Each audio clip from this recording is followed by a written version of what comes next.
आइए जानते हैं आज के प्रमुख अंतर्राष्ट्रीय खबरों को। पहले एक नजर हेडलाइंस पे। नागपुर के छात्र ने खुद अबू धाबी चुना था सेंटर, 2 बार देखा भी, फिर 48 घंटे पहले एनटीए ने बताई पूरी कहानी। महाराष्ट्र के परभणी में हनुमान मंदिर की छत गिरी, 7 की मौत, 25 घायल। बदलेगा मौसम, दिल्ली एनसीआर में ऑरेंज अलर्ट जारी, झमझम बारिश का अनुमान। राम मंदिर चढ़ाव की एक्सक्लूसिव फुटेज, 60 केजी चांदी की शिलाएं और हार भी रिकॉर्ड से गायब।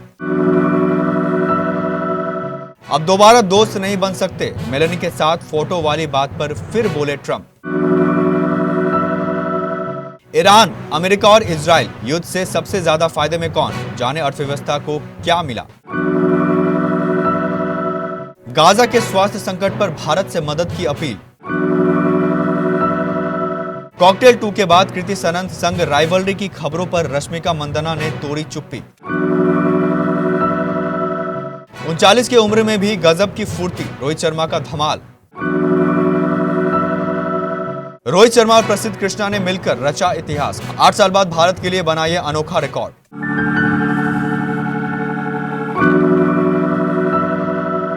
नागपुर के एक छात्र को अबू धाबी में एग्जाम सेंटर अलॉट करने का मामला हाल ही में सामने आया था। इस घटना के बाद से सोशल मीडिया पर एनटीए के सिस्टम की किरकिरी हो रही है। कांग्रेस नेता राहुल गांधी ने भी एनटीए और सरकार पर निशाना साधा है। नेशनल टेस्टिंग एजेंसी एनटीए ने रिकॉर्ड्स खंगाले तो हैरान करने वाला सच सामने आया। दरअसल हाल ही में महाराष्ट्र नागपुर के रहने वाली नीट एस्पिरेंट अब्दुल्ला मोहम्मद तालिब के पिता ने दावा किया था कि उनके बेटे का नीट यूजी एग्जाम 21 जून को है, लेकिन एनटीए की ओर से जो एडमिट कार्ड जारी किया गया है उस पर एग्जाम सेंटर अबू धाबी के स्कूल का है। पिता ने यह भी बताया था कि इससे उनका बेटा इस घटना से टूट गया है। उसके पास ना तो पासपोर्ट है और ना परिवार के पास विदेश भेजने के पैसे हैं। वो पूरा रात रोया और अब नीट एग्जाम भी नहीं देना चाहता। उनकी मां उसे समझाने की कोशिश कर रही है। महाराष्ट्र के परभणी जिले में यशवाड़ी देवस्थान में हनुमान मंदिर के हॉल की निर्माणाधीन छत शनिवार दोपहर गिर गई। मलबे में दबने से 7 लोगों की मौत हो गई, जबकि 25 लोग घायल हुए, जिन्हें अस्पताल पहुंचा दिया गया है। रिपोर्ट्स के मुताबिक यहां मंदिर के ठीक सामने सभा मंडप बनने का काम चल रहा था। दोपहर के समय लोग प्रसाद ले रहे थे।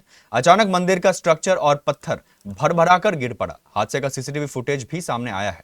वीडियो के मुताबिक दोपहर 3 बजे कई लोग लाइन में खड़े होकर प्रसाद दर्शन पूजन कर रहे थे, तभी बांस और लोहे की रॉड से बना सेंटरिंग स्ट्रक्चर टूट गया। शनिवार होने के कारण मंदिर में भीड़ ज्यादा थी। हादसे के बाद पुलिस और स्थानीय प्रशासन ने घटनास्थल पर रेस्क्यू ऑपरेशन चलाया।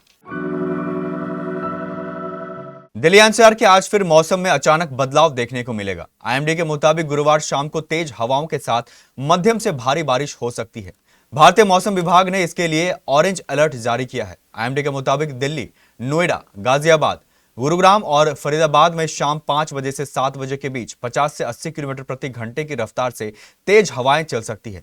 वहीं कुछ जगहों पर बारिश भी होने की उम्मीद है। अलग अलग इलाकों में बारिश का समय 30 से 45 मिनट तक रह सकता है। दिल्ली के कुछ इलाकों जैसे Jafarpur, Najafgarh, Dwarka, Palam, IGI airport, Vasant Vihar, R K पुरम, वसंत कुंज, हौस खास और मालवीय नगर में हल्की बारिश के साथ साथ हल्के आंधी तूफान और बिजली चमकने की संभावना है।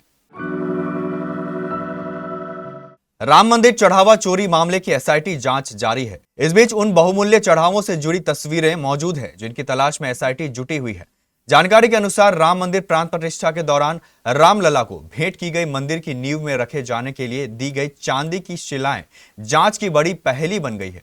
इसके अलावा जौनपुर के विश्वकर्मा परिवार की तरफ से दिए गए हार का भी रिकॉर्ड नहीं मिल पा रहा। जांच के 6 दिन एसआईटी ने इन चढ़ावों का रिकॉर्ड और वर्तमान स्थिति जानने की कोशिश की, लेकिन अब तक कोई स्पष्ट जानकारी सामने नहीं आई है। ज्वेलर्स एसोसिएशन द्वारा राम मंदिर की नींव में रखने के लिए दी गई 60 किलो चांदी की शिलाओं का भी कोई ठोस रिकॉर्ड जांच टीम को नहीं मिली है। अमेरिकी राष्ट्रपति डोनाल्ड ट्रंप और इटली की प्रधानमंत्री जॉर्जिया मेलोनी हाल ही में फ्रांस में हुई G7 समिट में मिले थे।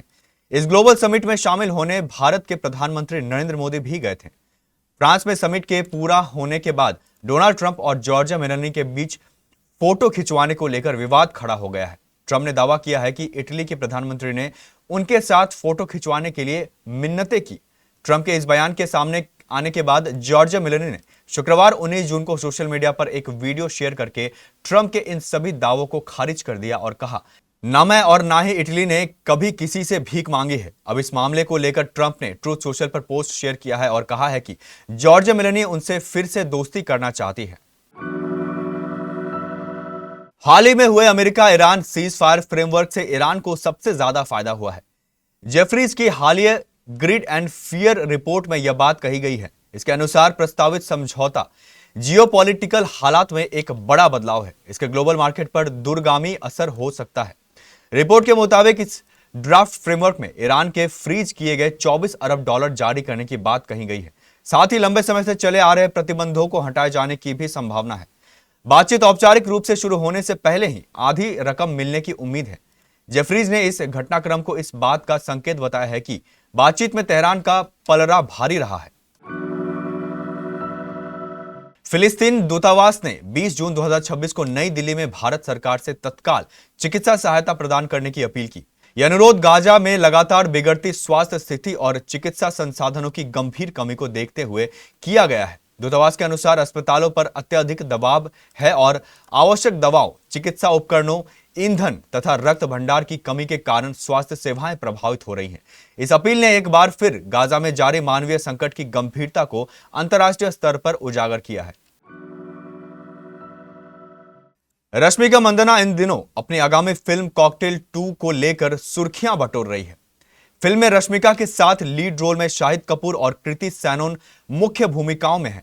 फिल्म में ज्यादा लोगों का ध्यान रश्मिका मंदाना और कृति सैनन के बॉन्ड ने खींची। प्रमोशन के दौरान उनके बीच की बॉन्डिंग देखने लायक थी। उनके साथ में दोस्ती को देख कई लोग मानने लगे कि फिल्म एक लेस्बियन लव स्टोरी पर बेस्ड होगी। अब फिल्म रिलीज होने के बाद ऐसी चर्चा होने लगी कि कहीं रश्मिका और कृति के बीच राइवलरी तो शुरू नहीं हो गई, क्योंकि अक्सर फिल्म गलियारों में हीरोइन के बीच राइवलरी की खबरें आती रहती है। अब छावा एक्ट्रेस ने इन अफवाहों को मिथ बताकर खारिज किया है। वैरायटी इंडिया को दिए गए इंटरव्यू में रश्मिका मंदाना ने कहा, मुझे लगता है कि यह सोच बहुत पुरानी हो चुकी है और अब इसे पूरी तरह से छोड़ देने का समय आ गया है। कृति के साथ काम करना बहुत खास रहा है और सच कहूं तो इस फिल्म ने मुझे सबसे ज्यादा एक दोस्त दिया है। भारत और अफगानिस्तान के बीच शनिवार 21 जून को वनडे सीरीज के तीसरे मुकाबले में अनुभवी बल्लेबाज रोहित शर्मा ने अपनी शानदार फील्डिंग से सुर्खियां बटोरी। 39 वर्षीय रोहित ने स्लिप रीजन में लगातार 3 बेहतरीन कैच लपक कर यह साबित कर दिया कि उम्र भले बढ़ रही हो, लेकिन वो अपनी शानदार फिटनेस को बरकरार रखे हुए हैं। खास बात यह रही कि रोहित शर्मा ने जो तीनों कैच पकड़े वे सभी तेज गेंदबाज प्रसिद्ध कृष्णा की गेंदों पर आए। चेन्नई के एम चिदंबरम स्टेडियम में प्रसिद्ध की धारदार गेंदबाजी और रोहित की बेहतरीन कैचिंग ने अफगानिस्तान के शीर्ष क्रम को पूरी तरह तहस नहस कर दिया। अफगानिस्तान के खिलाफ तीसरे वनडे में रोहित शर्मा ने कैच लेकर इतिहास रच दिया। चेन्नई में खेले जा रहे सीरीज के आखिरी मुकाबले में अफगानिस्तान के कप्तान हशमतुल्लाह शाहिदी ने टॉस जीतकर बल्लेबाजी करने का फैसला लिया। प्रसिद्ध कृष्णा ने अफगानिस्तान को बैक टू बैक 4 झटके दिए। भारत की ओर से पहले 3 कैच रोहित शर्मा ने और चौथे कैच श्रेयस अय्यर ने लिया। इसके साथ ही रोहित शर्मा और प्रसिद्ध कृष्णा की जोड़ी ने वनडे में 22 साल पुराने एलटी क्लब में जगह बनाई।